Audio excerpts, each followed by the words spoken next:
Netball is the game that nearly every young girl in New Zealand has played. It is the game that I played and loved and still love. Over the years, there have been some young girls skilled enough and lucky enough to reach the highest level and wear the black tunic and the silver fern. I do hope you appreciate hearing from some of these great players and hearing a little about them and our wonderful game of netball.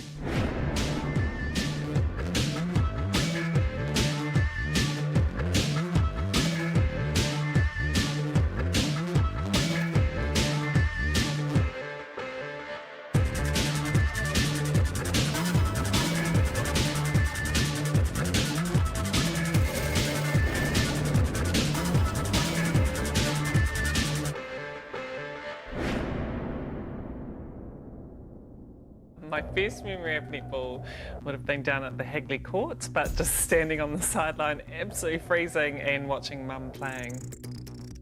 As a child, I started out doing athletics, and just from Mum and Dad's background in athletics, and we all went along. It's what we did after school. We'd all pile into the family yellow Ford Falcon and head down to the track and run around, and yeah, that was basically, from as long as I can remember, we did that, and then had a go at every other sport that was going at school, but netball was the only winter sport for girls that they had a full set of bibs. They didn't have a full set of hockey sticks, so I sort of channeled into netball that way. My family was probably always into sport in the way that it was always just part of a lifestyle for us, and it was part and parcel. We had in the garage weights and javelins and shot puts and discuses, fairly standard beer, and lots of balls floating around. And yeah, so it was, I guess we just thought that it was normal. I first made the Silver Ferns in my 7th form year at school, so I was 17, and I had no idea that the Silver Ferns were being named. At that stage, I was only in the under-21 New Zealand squad, and we were aiming for the World Youth Cup later in that year. So I guess when I was named, it was a huge shock, and I wasn't even in the New Zealand squad, wasn't in the fold. So it was a bit out of the blue for a lot of people as well as myself. We're just so proud of Denise. She's always been a wonderful daughter to us. I remember just the immediate sort of reaction, the interviews, and almost that instant expectation was quite huge, but I still had no idea what it was going to mean for sort of the ensuing 10 years that I was to play for the Silver Ferns. Just elated, just so excited.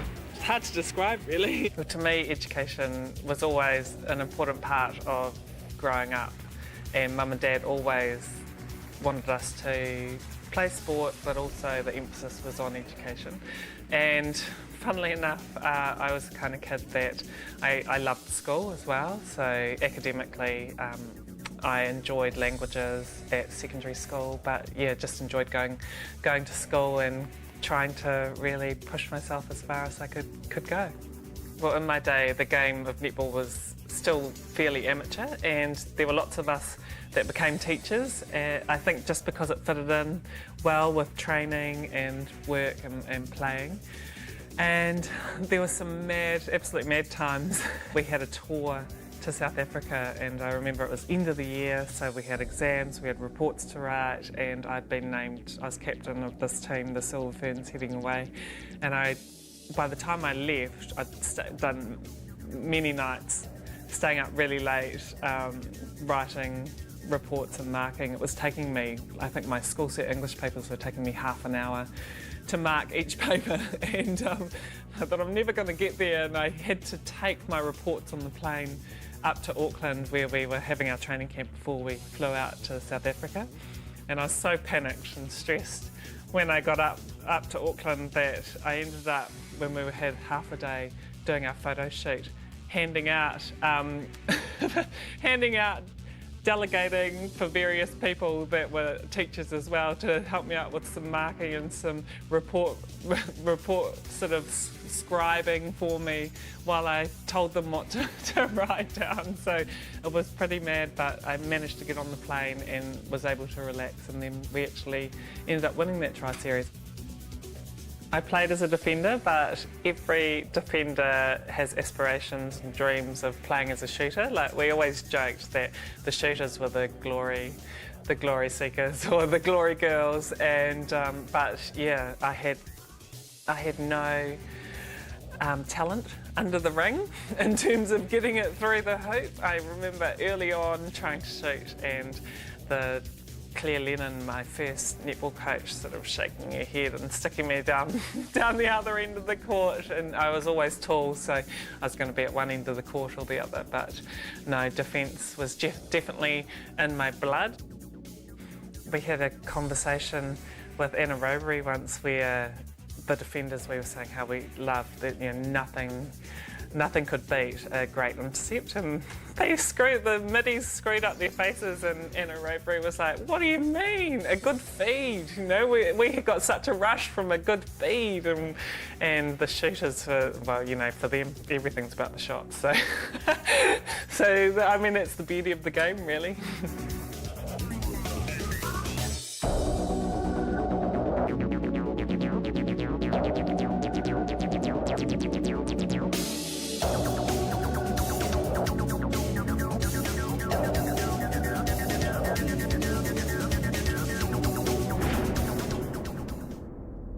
I love netball because I love the physicality of the game, I love the skills of the game, I love competition, and at the end of the day, I mean, I think it was the people involved in the sport that kept me in there for so long and are still keeping me involved here. I mean, there's some great women involved in netball.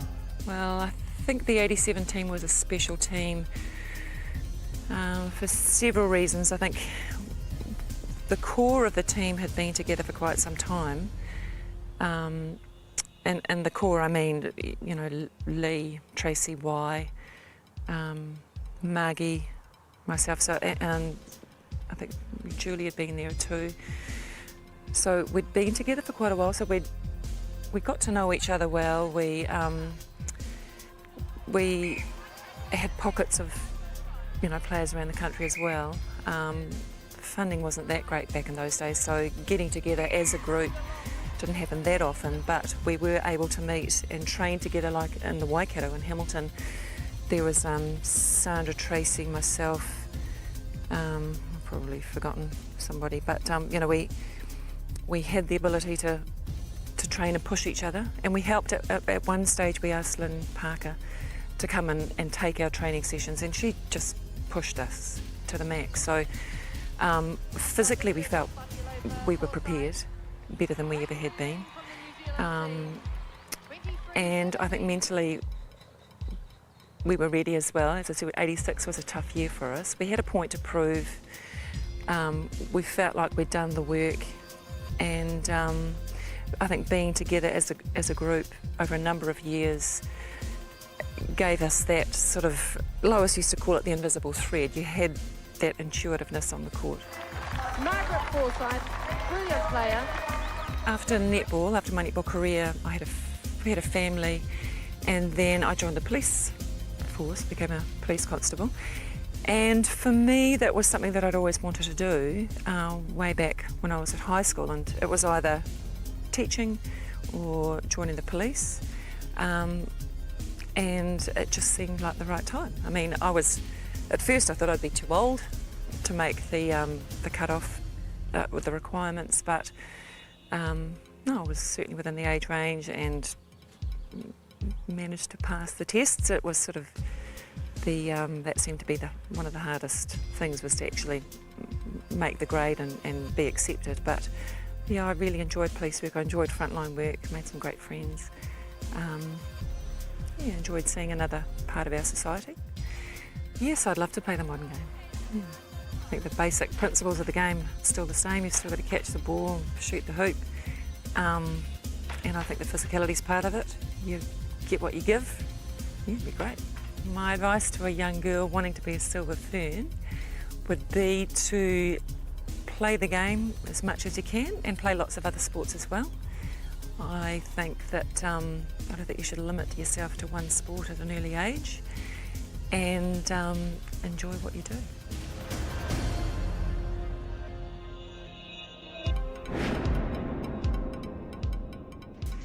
first memories of netball are probably cold winter mornings in Pāro, fog, and just lots of running around. I don't even know where I played or what I did. But probably the real first disappointment memory was actually making the Pāro C reps when I was in Form 2 and thinking that I was never going to amount to anything. So it's amazing what happens after a few years.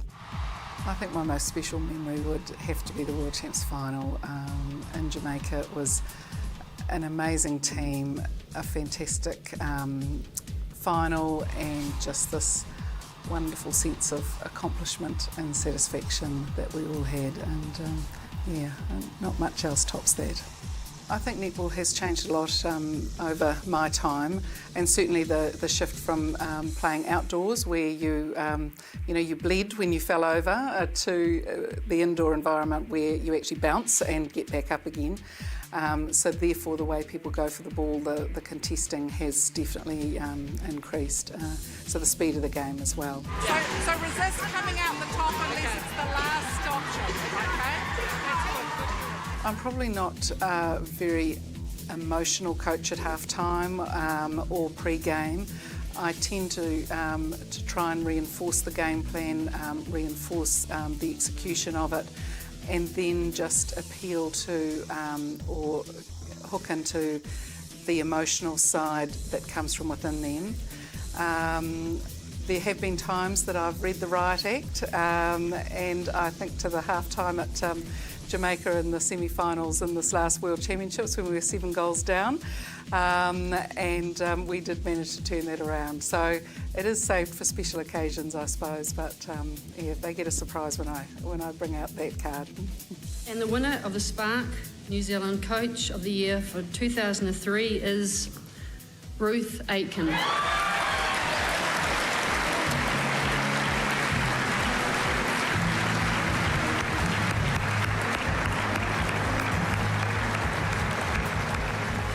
Public profile is certainly part of the job, and it was one of the things when I was at my interview for the Silver Ferns coaching role. The question was asked, almost probably at that stage Helen Clark was Prime Minister. It was almost the next most important or most noticed New Zealand woman, and I must admit, while I was aware of it, I wasn't quite aware of exactly how it would be. My children used to find it quite interesting that we'd be out shopping and I would always be stopped and people would give their opinions on where Irene should be playing, what should be happening, and it was pretty hard to get a shopping load done in the supermarket.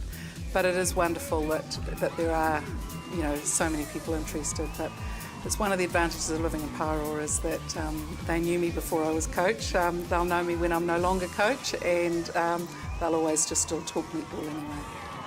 So I'd probably have to say the best country to tour would actually be Jamaica, because it is not a place that I get to very often, and it is so exotic when you get to see anything else other than the netball court.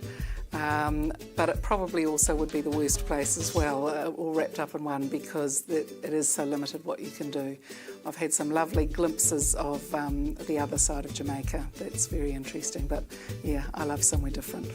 I think for any young girl that is dreaming that wonderful dream of becoming a Silver Fern, it's ensuring that you watch a lot of netball, look at your role models, enjoy what they're doing, be hugely motivated and excited by the game that they're playing. Obviously some good old work ethic comes in there, and work hard, but if it's your passion, just go for it, and if you get knocked back, just keep on going, because you never know what you can achieve. To everybody here in New Zealand, this title, this trophy is for you.